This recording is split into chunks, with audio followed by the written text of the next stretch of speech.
आप सभी को नमस्कार। मैं दिलीप नामदेव आप सभी का आज की कक्षा में स्वागत करता हूं। आज हम कक्षा 9 के लिए विज्ञान विषय में अध्याय 3 परमाणु एवं अणु के अंतर्गत यौगिकों के सूत्र लिखना, तत्वों के परमाणु द्रव्यमान कैसे याद रखना है, ये आणविक द्रव्यमान ज्ञात करना, इकाई सूत्र द्रव्यमान ज्ञात करना एवं मूल संकल्पना के बारे में पढ़ेंगे। तो आइए देखते हैं। तो सबसे पहले हम देखते हैं रासायनिक सूत्र कैसे लिखे जाते हैं। कोई भी यौगिक होता है वह दो या दो से अधिक तत्वों से मिलकर बना होता है। किसी यौगिक का रासायनिक सूत्र लिखते समय हम उसके जो संघटक तत्व हैं उनको लिखते हैं, उनका प्रतीक लिखते हैं और उनकी जो संयोजकताएं होती हैं, संयोजकताओं के आधार पर उनको मिलाते हैं। क्योंकि तत्वों की अपने आप में कोई ना कोई क्षमता होती है, दूसरे तत्व के साथ मिलने की क्षमता होती है, तो उस क्षमता को हम यहां पर संयोजकता बोलते हैं और संयोजकता के आधार पर हम उनको एक दूसरे से संयोजन करके लिखते हैं। तो किसी तत्व की संयोजन शक्ति को अथवा क्षमता को उस तत्व की संयोजकता भी कहते हैं। जैसे यहां पर देखते हैं हाइड्रोजन सल्फाइड का सूत्र कैसे लिखा जाए। हाइड्रोजन सल्फाइड में दो तत्व होते हैं, हाइड्रोजन और सल्फर, और हम जानते हैं हाइड्रोजन की संयोजकता कितनी होती है, 1 होती है, और सल्फर की कितनी होती है, -2 होती है। तो ऐसा कह सकते हैं हम हाइड्रोजन की संयोजकता जब +1 है तो इसको मानेंगे हम 1 किलो का बांट। अगर तराजू की बात करें तो ये 1 किलो का बांट है, और सल्फर की संयोजकता -2 है तो इसे मानेंगे हम 2 किलो का बांट। और किसी भी यौगिक में ये जो संयोजकता हैं वो बैलेंस होती हैं, जितने प्लस उतने ही माइनस, अर्थात जितने बांट दूसरे पल्ले पर होंगे उतने ही बांट पहले पल्ले पर भी होंगी। तो हाइड्रोजन को जब 1 किलो का बांट माना है तो इस पल्ले पर 1-1 किलो के 2 बांट आएंगे, और सल्फर की बात करें तो सल्फर 2 किलो का बांट है तो उस पल्ले पर 1 ही बांट आएगा 2 किलो का, अर्थात सल्फर 1 लिखा जाएगा। तो इस तरह से सूत्र क्या बनेगा, H2S, अर्थात हाइड्रोजन को 2 लिखा जाएगा और सल्फर को 1 लिखा जाएगा। एक संख्या प्रदर्शित करने के लिए यहां पर हम कुछ ना लिखें तो सही रहेगा। तो सल्फर के आगे हम 1 नहीं लिखेंगे, तो सूत्र क्या बना, H2S। यहां पर हम देखते हैं कैल्शियम हाइड्रोक्साइड का सूत्र देखें। यहां पर हाइड्रोक्साइड है बहुपरमाणविक आयन। कैल्शियम की संयोजकता कितनी होती है, 2+, आवर्त सारणी में दूसरे समूह का ये तत्व है। और OH जो है हाइड्रोक्साइड आयन है, इसकी संयोजकता होती है -1। तो कैल्शियम 2 किलो का बांट, हाइड्रोक्साइड 1 किलो का बांट, तो एक पल्ले पर कैल्शियम 1 रखा जाएगा और हाइड्रोक्साइड कितने रखे जाएंगे, 2 रखे जाएंगे यहां पर। तो सूत्र क्या बनेगा, CaOH का होल ट्वाइस। यहां पर ब्रैकेट लगाना पड़ेगा, कोष्टक लगाना पड़ेगा। कोष्टक इसलिए लगाना पड़ेगा, अगर बिना कोष्टक के 2 लिख देते तो ऐसा लगता कि हाइड्रोजन 2 लिखे हैं, ऑक्सीजन तो 1 ही है, लेकिन अपन को ऑक्सीजन भी 2 करना है और हाइड्रोजन भी 2 करना है, तो दोनों को ब्रैकेट के अंदर बंद करके ही लिखा जाएगा। तो ये कैल्शियम हाइड्रोक्साइड का फॉर्मूला बना। यहां पर देखते हैं सोडियम कार्बोनेट का सूत्र। यह भी एक बहुपरमाणविक आयन वाला यौगिक है, जिसमें कार्बोनेट में 2 तत्व हैं, कार्बन और ऑक्सीजन। तो इसे CO3 से प्रदर्शित करते हैं और इसकी संयोजकता होती है -2, और सोडियम की होती है +1। तो इसे कैसे लिखा जाएगा, Na2CO3। Na के आगे 2 लिखा जाएगा क्योंकि एक संयोजकता है और CO3 की 2 संयोजकता है, तो इन्हें बैलेंस करने के लिए हमें सोडियम के साथ में 2 लिखना पड़ेगा। यहां पर देखते हैं हम अमोनियम सल्फेट का सूत्र कैसे लिखते हैं। अमोनियम 1+ संयोजकता होती है और SO4 अर्थात सल्फेट की -2 संयोजकता होती है। तो इनकी संयोजकता को संतुलित करने के लिए हमें NH4 को ब्रैकेट के अंदर लिखकर यहां पर कितने लिखना है, 2 लिखना है। तो सूत्र क्या होगा, NH4 ब्रैकेट के अंदर और 2 लिखेंगे, SO4 लिखना बाद में पड़ेगा अपन को, ठीक है ना। तो इस तरह से क्या सूत्र बना, NH4 का whole twice SO4। Sodium nitrate का सूत्र क्या होगा, NaNO3। Na भी एक प्लस का और NO3 एक माइनस संयोजकता प्रदर्शित करता है, तो NaNO3 लिखा जाएगा यहां पर।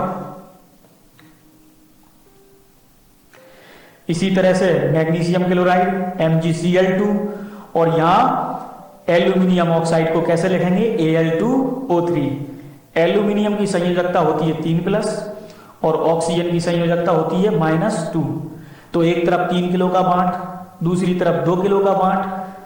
3 किलो के जो बांट हैं उन्हें 2 लिखना पड़ेगा, तो 6 किलो, और 2 किलो के जो बांट हैं वो कितने रखना पड़ेंगे, 3। तो 3 दूनी 6। तो यहां पर ये संयोजकता बैलेंस हो गई। सूत्र क्या बनेगा, Al2O3। एल्यूमिनियम को यदि 3 किलो का बांट बोला है, 3+ का काम यहां पर कर रहा है, ये 3 इसकी संयोजकता है, तो एल्यूमिनियम के आगे हमें 2 लिखना होगा, Al2O3। तो इधर प्लस कितने हो गए, 6, और माइनस भी कितने हो गए, 6। तो इस तरह से सूत्र क्या बनेगा, Al2O3। इसी तरह से आप ये HCl कार्बन टेट्राक्लोराइड के सूत्र भी बना लेंगे। अब देखते हैं हम परमाणु द्रव्यमान कैसे याद रखें। यदि हमको परमाणु क्रमांक मालूम है तो परमाणु द्रव्यमान भी हम आसानी से याद रख सकते हैं। जैसे हाइड्रोजन से देखें हम, परमाणु क्रमांक 1 2 3 4 5 6 7 8 9 10 11 12 20 तक, और यहां 30 तक के हम परमाणु क्रमांक 1 से 30 तक के तत्वों के हम परमाणु द्रव्यमान याद रखने का तरीका देख रहे हैं। तो जितने सम संख्या वाले परमाणु क्रमांक वाले तत्व हैं उनको उतनी ही संख्या जोड़ देते हैं तो परमाणु द्रव्यमान ज्ञात हो जाता है। जैसे हमने हीलियम में कितना जोड़ा, इसका परमाणु क्रमांक कितना है, 2। हीलियम का परमाणु क्रमांक 2 है, तो इसको 2 जोड़ के तो परमाणु द्रव्यमान कितना आ जाएगा, 4।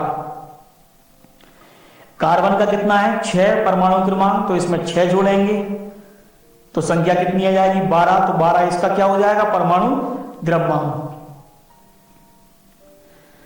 तो यहां पे इस तरह से इनको याद रख सकते हैं हम। ये आप देख लें, ये ऊपर वाली लाइन में हमने लिखे हैं सम संख्या वाले, और नीचे वाली लाइन में लिखे हैं विषम संख्या वाले परमाणु क्रमांक। विषम संख्या परमाणु क्रमांक वाले तत्वों के परमाणु द्रव्यमान ज्ञात करना। तो ऊपर वाली लाइन को देखें हम, 2 6 8 10 12 14 16 20, ये परमाणु क्रमांक लिखे हैं। और यहां पे हम छोड़ेंगे किसको, 4 को छोड़ रहे हैं और 18 वाले को छोड़ रहे हैं। इसका तरीका बाद में देखेंगे अपन। और यहां पर 7 को हम लिख रहे हैं, क्यों 7 में 7 को जोड़ेंगे। तो बस इन 3 को छोड़ दें तो बाकी सम संख्या वाले जितने भी परमाणु क्रमांक वाले तत्व हैं उनमें उतनी ही संख्या जोड़ेंगे तो उनका परमाणु द्रव्यमान ज्ञात हो जाएगा। तो जिस तत्व का परमाणु क्रमांक 2 है उसमें 2 जोड़ेंगे तो 4 आ जाएगा, 6 वाले में 6 जोड़ेंगे तो 12 आ जाएगा, 8 वाले में 8 जोड़ेंगे तो 16, 10 वाले में 10 जोड़ेंगे तो 20 आ जाएगा, 12 वाले में 12 जोड़ेंगे तो 24 आ जाएगा, 14 में 14 जोड़ेंगे तो 28, 16 में 16 तो 32, 20 में 20 जोड़ेंगे तो 40। और यहां पर नाइट्रोजन है, उसका परमाणु क्रमांक विषम संख्या में है तो 7 में 7 जोड़ेंगे तो 14, इसको ध्यान रखेंगे आप। और यहां पर 4 और 18 को हमने छोड़ रखा है। तो दूसरी वाली लाइन में हम देखते हैं विषम संख्या वाले जो परमाणु क्रमांक वाले तत्व हैं उनमें जितना उनका परमाणु क्रमांक होता है उससे एक ज्यादा संख्या को जोड़ना पड़ेगा। तो जैसे 3 में 4 को जोड़ेंगे, 5 में 6 को जोड़ेंगे, 9 में 10 को जोड़ेंगे, 11 में 12 को जोड़ेंगे, 19 में 20 को जोड़ेंगे, लेकिन 4 वाला जो परमाणु क्रमांक वाला तत्व है और 18 वाला परमाणु क्रमांक वाला तत्व है उसको ध्यान रखना है आपको। तो 4 वाले में कितना जोड़ेंगे आप? 5 जोड़ेंगे तो 9 आ जाएगा इसका परमाणु द्रव्यमान। और 18 वाले में कितना जोड़ेंगे आप? 22 जोड़ेंगे तो कितना आएगा? 40। इन दोनों को ध्यान रखेंगे। और 7 वाले को हमने ध्यान पहले ही रख लिया है, तो 7 विषम संख्या वाला है, लेकिन उसमें उतनी ही संख्या को जोड़ा तो कितना आया इसका परमाणु द्रव्यमान? 14। तो ये नाइट्रोजन का परमाणु द्रव्यमान कितना हुआ? 14। इसमें 7 को जोड़ना पड़ेगा। आगे हम 21 से 30 तक के तत्वों के परमाणु द्रव्यमान भी याद रखना सीख लेते हैं। तो पहले देखते हैं हम 21, 22, 23, 24, 25। इसमें एक संख्या याद रख लो आप, 3, 4, 5, 4, 5। क्या बोला हमने? 3, 4, 5, 4, 5। तो ये संख्या आप याद रखें। तो जैसे 21 में कितना जोड़ेंगे आप? 24, उससे 3 ज्यादा वाला। फिर अगला हमने क्या बोला था? 4 बोला था। तो 22 में क्या जोड़ेंगे आप? 26, उससे 4 संख्या ज्यादा वाला। फिर 23 में 5 संख्या ज्यादा वाला। 24 में 4 संख्या ज्यादा वाला। और 25 में 5 संख्या ज्यादा वाला जोड़ेंगे तो परमाणु द्रव्यमान ज्ञात हो जाएगा। तो जिसका परमाणु क्रमांक 25 है उसमें कितना जोड़ेंगे आप? 30। तो परमाणु द्रव्यमान कितना आ जाएगा? 55। अब देखिए हम 26, 27, 28, 29, 30 जिनके परमाणु क्रमांक हैं उनमें कितना जोड़ेंगे आप? तो आप क्या याद रखेंगे? यहां पर 4, 5, 3, 6। तो ये आप याद रखेंगे यहां पर। तो यहां पर 26 में कितना जोड़े आप? 4 तो 56। 27 में 5 तो 59। 28 में 31 तो 59। 29 में 35 जोड़ेंगे, 6 ज्यादा वाला जोड़ेंगे तो 64। और 30 में 36 जोड़ेंगे तो 66 परमाणु क्रमांक हो जाएगा। अब हम आणविक द्रव्यमान कैसे निकालते हैं देखते हैं। तो कोई भी यौगिक है, कोई भी अणु है, उसका आणविक द्रव्यमान, उसमें उपस्थित जितने भी तत्व हैं उनके परमाणु द्रव्यमानों का योग होता है। तो यदि हमें परमाणु द्रव्यमान पता है तो आणविक द्रव्यमान ज्ञात कर सकते हैं। तो अणु में जितने भी तत्व हैं उनके हरेक के परमाणु द्रव्यमान और उपस्थित परमाणुओं की संख्या का गुणा कर लेते हैं और सबको जोड़ लेंगे। तो सबसे पहले हम देखते हैं मीथेन का आणविक द्रव्यमान कैसे ज्ञात करेंगे।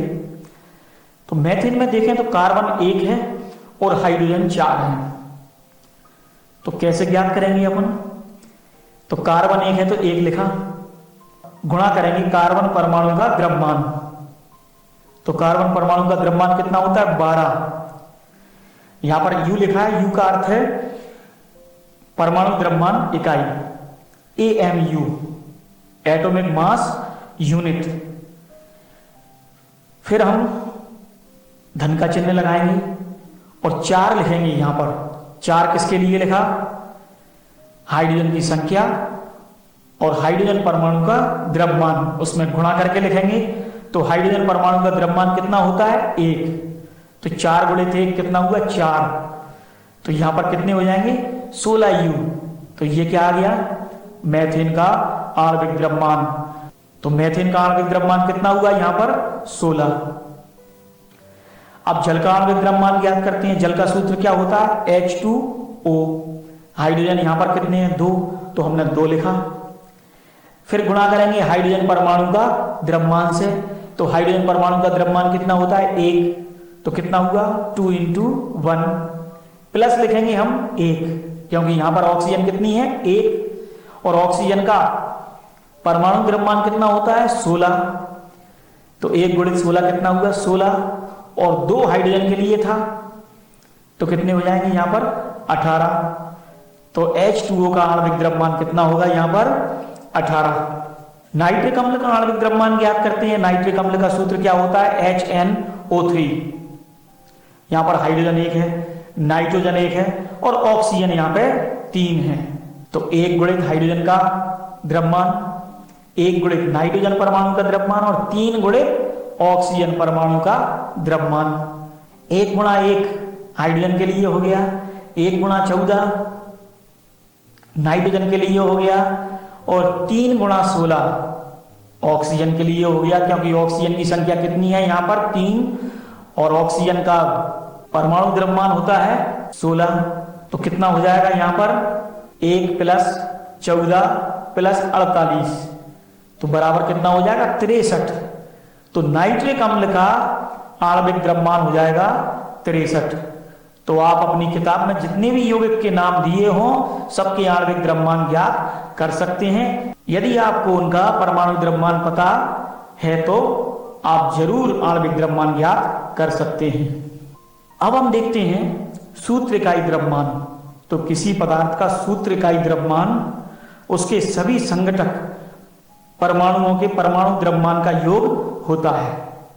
तो सूत्र द्रव्यमान भी बिल्कुल वैसा ही है जैसा अभी हमने आणविक द्रव्यमान ज्ञात किया था, बस अंतर कितना सा आएगा कि कोई पदार्थ है, उस पदार्थ के लिए सूत्र इकाई का उपयोग कब करते हैं, जब उसके संघटक क्या हो, आयन।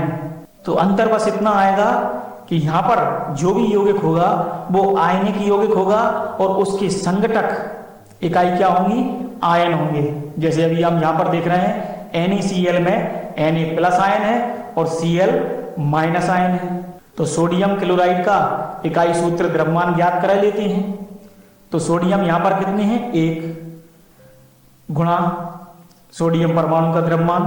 तो सोडियम परमाणु का द्रव्यमान होता है 23 + 1 लिखेंगे हम क्लोरीन के लिए। तो क्लोरीन भी 1 है और क्लोरीन का परमाणु द्रव्यमान होता है 35.5।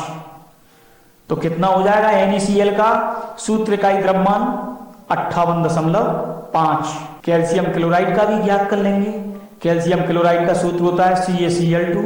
यहाँ पर 1 कैल्शियम है, क्लोरीन 2 है।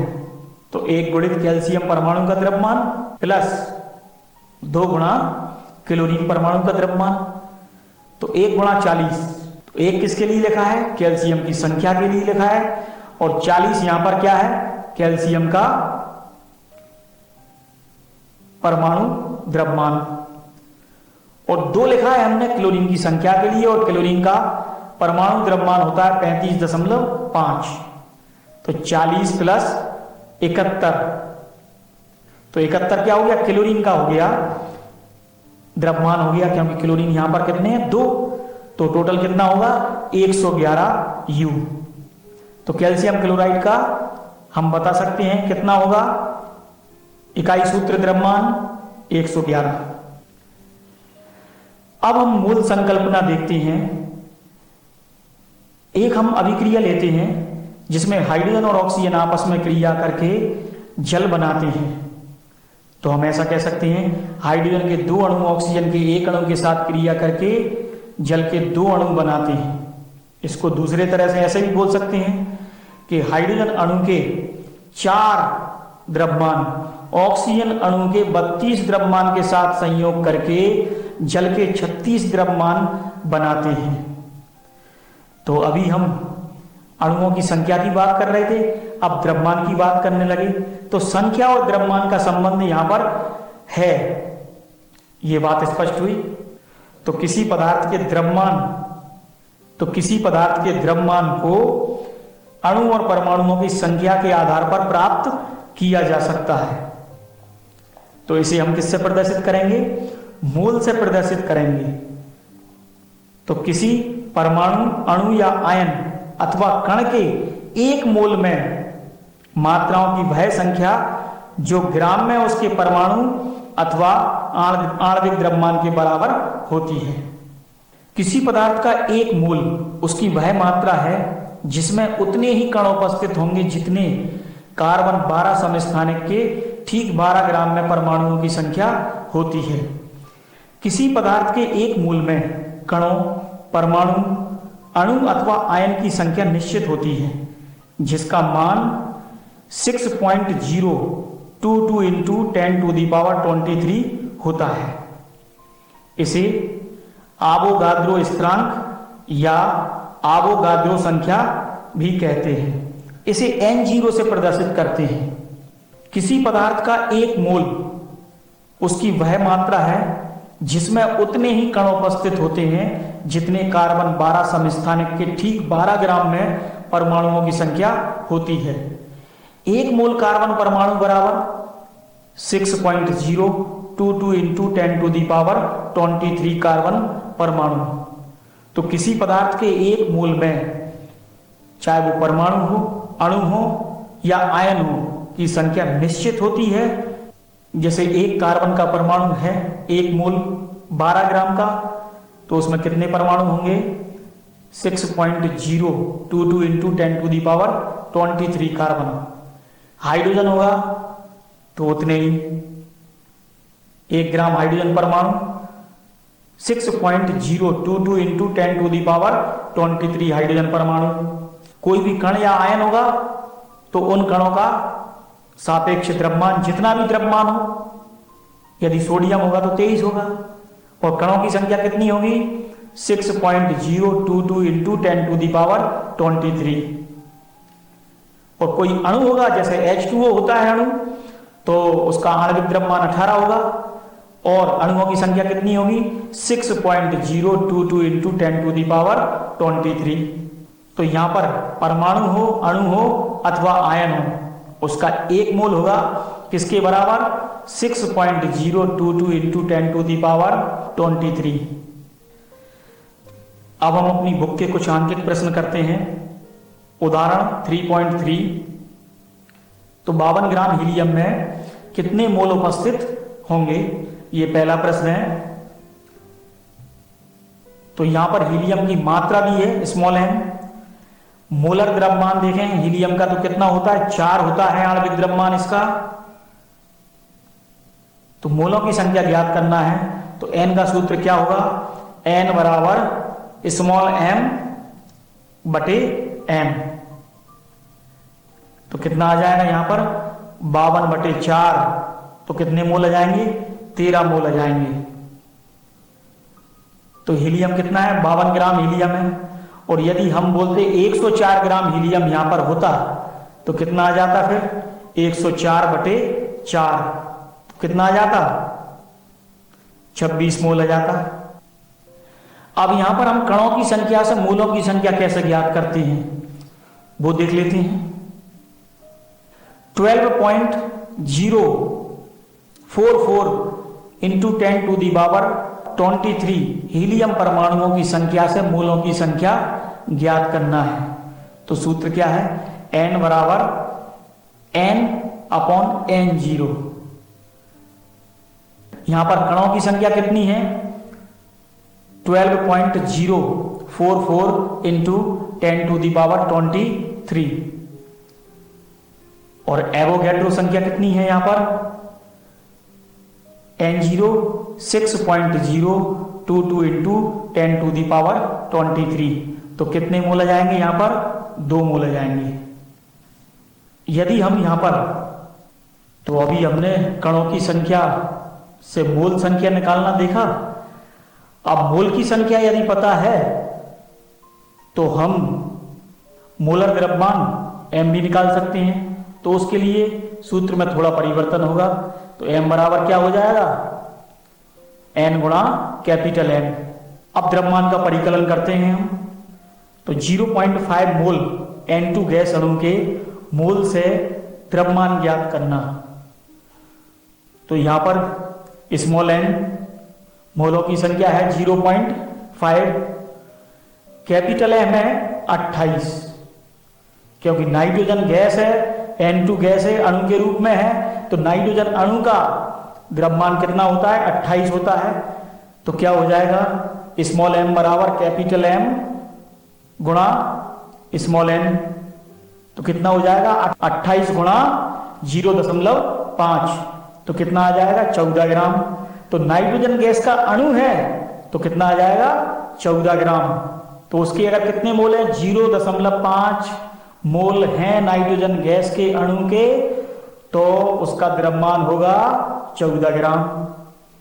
अब यदि नाइट्रोजन गैस का परमाणु है और उसके 0.5 मोल का द्रव्यमान ज्ञात करना है तो स्मॉल n पता है 0.5 है।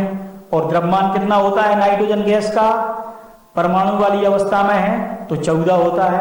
अभी हमने देखा था, सीखा भी था, 7 + 7 14 तो 14 होता है। तो इसका द्रव्यमान कितना होगा, द्रव्यमान का सूत्र है स्मॉल m बराबर capital M into small n। तो कितना हो जाएगा 14 गुणित 0.5 तो कितना हो जाएगा 7 ग्राम।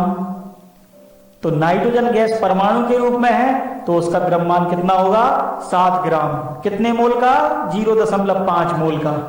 और 1 मोल का कितना होता, 14 ग्राम हो जाता 1 मोल का।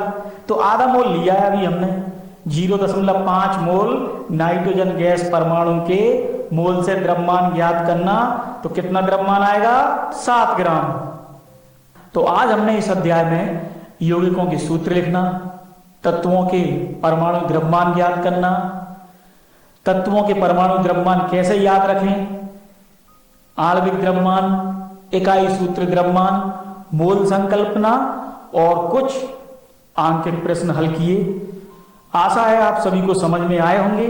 इसी के साथ धन्यवाद। जय हिंद, जय